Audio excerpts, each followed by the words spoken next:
दोस्तों नमस्कार। मैं हूं कृष्ण कुमार कसौधन, चीफ एडिटर के7 न्यूज़।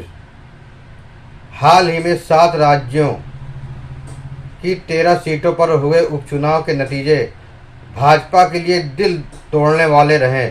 वहीं अब इन राज्यों में हुए उपचुनाव के बाद उत्तर प्रदेश की 10 सीटों पर भी उपचुनाव होने वाले हैं।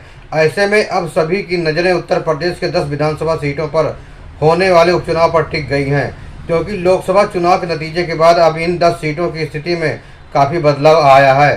भाजपा के नेतृत्व वाला राजागा और समाजवादी पार्टी के नेतृत्व वाला इंडिया अलायंस उपचुनाव में एक दूसरे से मुकाबला करने के लिए अपनी रणनीति बना रहे हैं।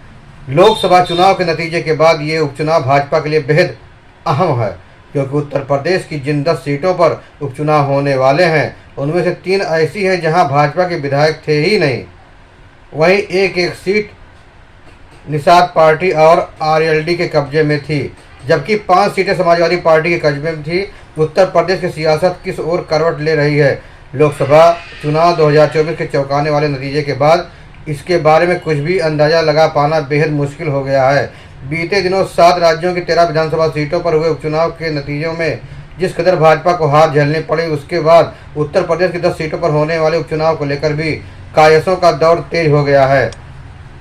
सवाल ये उठ रहा है कि क्या उत्तराखंड, पश्चिम बंगाल, बिहार, हिमाचल प्रदेश, तमिलनाडु और पंजाब की तरह क्या उत्तर प्रदेश में भी भाजपा को हार झेलनी पड़ सकती है? उत्तर प्रदेश में विधानसभा सीटों की जिन 10 सीटों पर उपचुनाव होने वाले हैं उसमें मझवा, कटेहरी, मीरापुर, खैर, करहल, मिल्कीपुर, कुदरकी, गाजियाबाद, फूलपुर और सीसामऊ विधानसभा सीट है। मैनपुरी जिले की ककरहर सीट से समाजवादी पार्टी प्रमुख अखिलेश यादव खुद ही विधायक थे। वहीं अयोध्या की मिल्कीपुर सीट से फैजाबाद से चुने गए सांसद अवधेश पासी विधायक थे। उत्तर प्रदेश की इन 10 सीटों के गुणा गणित को समझें तो भाजपा राष्ट्रीय जनतांत्रिक गठबंधन और विपक्षी इंडिया गठबंधन अलायंस दोनों बराबर एक दूसरे को कड़ी टक्कर देते नजर आ रहे हैं। ऐसे में सबसे अधिक ताकतवर पार्टी का जिक्र अगर किया जाए तो यदि समाजवादी पार्टी अपनी सीट बरकरार रखने में कामयाब हो जाती है तो वो इस उपचुनाव में सबसे बड़ी जीत हासिल करने वाली पार्टी बन जाएगी।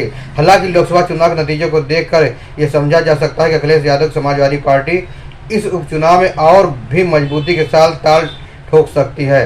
भाजपा ने भी 10 विधानसभा सीटों पर होने वाले उपचुनाव के लिए अपनी कमर कस ली है। सूबे में पार्टी के दिग्गज नेता कार्यकर्ताओं का हौसला बढ़ाने की कोशिश में जुटे हुए हैं। वहीं अगर अखिलेश यादव की बात की जाए तो वो एक बार फिर भाजपा को पटकनी देने की तैयारी में लगे हुए हैं। समाजवादी पार्टी ने जिस तरह लोकसभा चुनाव के नतीजे में भाजपा की बड़ी हार मुकर्रर की थी, उसी तरह से वो विधानसभा में भी खेला करने की कोशिश में है। आपको बता दें कि लोकसभा के चुनावी नतीजों के बाद से उत्तर प्रदेश के सियासी गलियारों में उठी हलचल थम नहीं रही है। भाजपा लगातार चुनावी नतीजों की समीक्षा में जुटी है। जमीनी स्तर पर भी खराब प्रदर्शन की वजहों की पड़ताल की जा रही है, लेकिन इन कोशिशों के बाद भी भाजपा के ही कुछ नेताओं के तेवर तख्त हो गए हैं, जो उत्तर प्रदेश में पार्टी के सामने नई चुनौती खड़ी कर रहे हैं।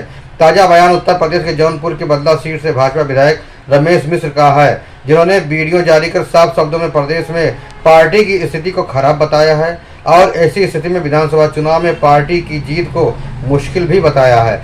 भाजपा विधायक रमेश मिश्र ने बड़ा दावा करते हुए कहा कि इस समय भाजपा की जैसी स्थिति है उस हिसाब से 2027 में भाजपा की सरकार नहीं बनेगी।